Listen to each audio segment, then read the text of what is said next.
Marwadi university మంచి భవిష్యత్తు కోసం తెలుగు విద్యార్థులు ఇష్టపడే యూనివర్సిటీ. కాల్ 9059052378 9059052379. మొన్నటి పెహల్గామ్ ఉగ్రదాడి ఇన్సిడెంట్ తర్వాత కూడా పాక్ అండ్ మన ఇండియా మధ్యలో కొంత ఉద్రిక్త పరిస్థితులు అయితే కొనసాగుతున్నాయి, మనందరికీ తెలిసిందే. అట్లాగే ఆ రోజు నుంచి కూడా ఆ నెక్స్ట్ డే నుంచి కూడా ఎల్ఓసి దగ్గర కాల్పులు జరుగుతూనే ఉన్నాయి. అఫ్ కోర్స్ ఎవరికి కూడా అటువైపు తెలియదు, కానీ ఇటువైపు మాత్రం మన వాళ్ళకి గాయాలు కానీ బుల్లెట్లు కానీ ఇట్లా ఎవరికైతే తగలలేదు. అది కొంత మంచి పరిణామం. అయితే ఈ వార్తలు ఒకవైపు నడుస్తున్నాయి.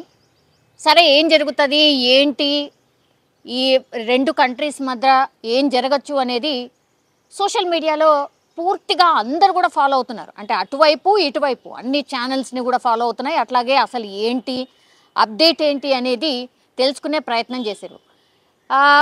ఈ కంటిన్యూషన్ ప్రాసెస్లో భాగంగా యాక్చువల్లీ కేంద్ర సర్కార్ ఒక కీలక నిర్ణయం అయితే తీసుకుంది. అదేంటి అంటే, జనాలు అంటే ఎవరమైనా సరే మనమైనా సరే అసలు ఏం జరుగుతుంది ఏంటి తెలుసుకోవాలన్న ఆతృత సోషల్ మీడియా ఛానల్స్ వీటన్నిటిని కూడా ఫాలో అవుతున్నారు. కాబట్టి కేంద్రం క్లియర్గా కొన్ని గైడ్ లైన్స్ ఇచ్చింది మనకు. అదేంటి అంటే, కొంత సంయమనం పాటించండి, న్యూస్ ఛానల్స్ కూడా మీకు సోర్స్ ఉంటేనే వార్త వెయ్యండి అనేటువంటిది క్లియర్ కట్గా చెప్పిండ్రు. ఎందుకంటే రాంగ్ ప్రాపగండా, రాంగ్ వార్తలు స్ప్రెడ్ చేయడం కూడా మంచిది కాదు అనేది ఎగ్జాక్ట్లీ కరెక్ట్ యాక్చువల్లీ. కానీ ఆ రాంగ్ ప్రాపగండా మన వాళ్ళు కొంత సంయమనం పాటించే ప్రయత్నం చేసినప్పటికీ కూడా పాకిస్తాన్లో ఛానల్, ఇప్పుడు మన ఛానల్లో అక్కడ ఓపెన్ అయితే అక్కడ ఛానల్స్ మనకు కూడా ఓపెన్ అవుతాయి. అంటే డిఫరెంట్ కంట్రీస్ ఎవరైనా చూడొచ్చు. అంటే పాకిస్తాన్లో కొన్ని ఛానల్స్ పర్టికులర్లీ కేంద్రం ఒక 16 ఛానల్స్ని ఐడెంటిఫై చేసింది. ఒక రకంగా వాటి మీద డిజిటల్ వార్ ప్రకటించింది. అందులో భాగంగానే ఇక్కడ మన దగ్గర మన భారతదేశంలో వీళ్ళందరూ కూడా రాంగ్ న్యూస్ స్ప్రెడ్ చేస్తున్నారు, రాంగ్ ప్రాపగండా స్ప్రెడ్ చేస్తున్నారు. కాబట్టి వాటి మీద నిషేధం విధించింది. అందులో భాగంగానే ఇప్పుడు నేను కొన్ని ఛానల్స్ పేరు కూడా చెప్పబోతున్నా. ఒకవేళ మీరు క్లిక్ చేశారనుకోండి, మీకేం డిస్ప్లే అవుతుంది అని అంటే, I want to show clearly 16 ఛానల్స్లో ఇది నేను ఇప్పుడు చూపెడుతున్నది మాజీ క్రికెటర్ షోయబ్ అఖ్తర్ ఛానల్ అన్నమాట. ఇందులో క్లియర్గా మనం చూడొచ్చు. ఒకసారి చూడండి. మీరు ఒకవేళ షోయబ్ అఖ్తర్ అని ఛానల్ ఓపెన్ చేశారనుకోండి, ఇగో ఇలా కనిపిస్తుంది. అందులో ఏం రాసింది ఉంది అంటే, this content is currently unavailable in this country because of an order from the government related to national security or public order. For more details about government removal request, please visit the Google Transparency Report. Go to home. ఇలా మనకు display అవుతుంది. అంటే channel open కావట్లేదు. ఇది ఎందుకు చేశారు అంటే, నేను ఇంతకుముందు చెప్పినట్టుగా రాంగ్ ప్రాపగండా న్యూస్ని స్ప్రెడ్ చేస్తున్నారు ఇండియాకి సంబంధించి అనేది కేంద్రం గుర్తించింది. అంటే ఈ ఇన్సిడెంట్ 22వ తారీఖున ఎప్పుడైతే ఈ పెహల్గామ్లో ఉగ్రదాడి జరిగిందో అప్పటి నుంచి కూడా సోషల్ మీడియా ఏం నడుస్తోంది ఏంటి అనేది కూడా అన్నిటి మీద దృష్టి పెట్టింది. అట్లాగే ఈ మీడియా మీద కూడా దృష్టి పెట్టింది మన సర్కార్. అందులో భాగంగానే ఇప్పుడు పాక్ న్యూస్ అండ్ ఎంటర్టైన్మెంట్ మీడియాకు చెందినటువంటి 16 ఛానళ్లపై అయితే ఈ వేటు వేసింది, నేను ఇంతకుముందు చూపెట్టినట్టుగా.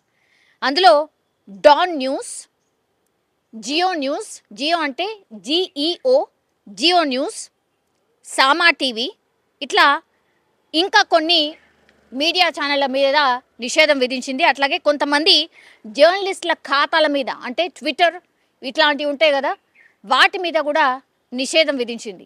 ఎందుకు రీజన్ అంటే, ఇట్లనే false news or wrong propaganda చేస్తున్నాయి కాబట్టి. అట్లాగే నేను ఇంతకుముందు చూపెట్టినట్టుగా మాజీ క్రికెటర్ షోయబ్ అఖ్తర్ ఛానల్ కూడా, మీరు యూట్యూబ్లోకి వెళ్ళి షోయబ్ అఖ్తర్ అని కొట్టండి. యాక్చువల్లీ ఆయన పాక్ బౌలర్, మనందరికీ తెలిసిందే, గతంలో చాలా మ్యాచెస్లో కూడా చూసాం, ఆయన సుపరిచితం. ఆయనకు కూడా ఒక ఛానల్ ఉంది. అందులో కూడా ఇట్లనే మన మీద రాంగ్గా పోస్టులు పెడుతున్నారు, రాంగ్ న్యూస్ని స్ప్రెడ్ చేస్తున్నారు అని ఇక్కడ మనం వాటిని చూసి ప్యానిక్ అయిపోతాం, ఆబ్వియస్గా అయిపోతాం. ఎందుకంటే ఈ రాంగ్ వార్తలు చూసినప్పుడు అక్కడ నిజంగానే అది జరుగుతుందేమో, నిజంగానే మన దగ్గర ఇది జరుగుతుందేమో అని ఇట్లా రొచ్చగొట్టే వార్తలు వాళ్ళు ప్రసారం చేస్తున్నారు. కాబట్టి ఇది కరెక్ట్ కాదు అని ఆ 16 ఛానళ్ళ మీద నిషేధం అయితే విధించింది. ఇందులో వచ్చే కంటెంట్ ఇప్పుడు అందుబాటులో లేదు, మనకి ఎక్కడ కూడా కనిపించదు. సో ఈ నిర్ణయం తీసుకున్నాము అనేసి అఫీషియల్గానే కేంద్రం అనౌన్స్ చేసిన పరిస్థితి. సో ఈ పాకిస్తాన్ ప్రభుత్వానికి చెందినటువంటి ఈ అధికార ఎక్స్ ఖాతాను కూడా భారత్ నిలిపివేసింది. ఎందుకంటే భారత్ని వ్యతిరేకంగా రెచ్చగొట్టేటువంటి ఈ వీడియోస్ ఏవైతే ఉంటాయో,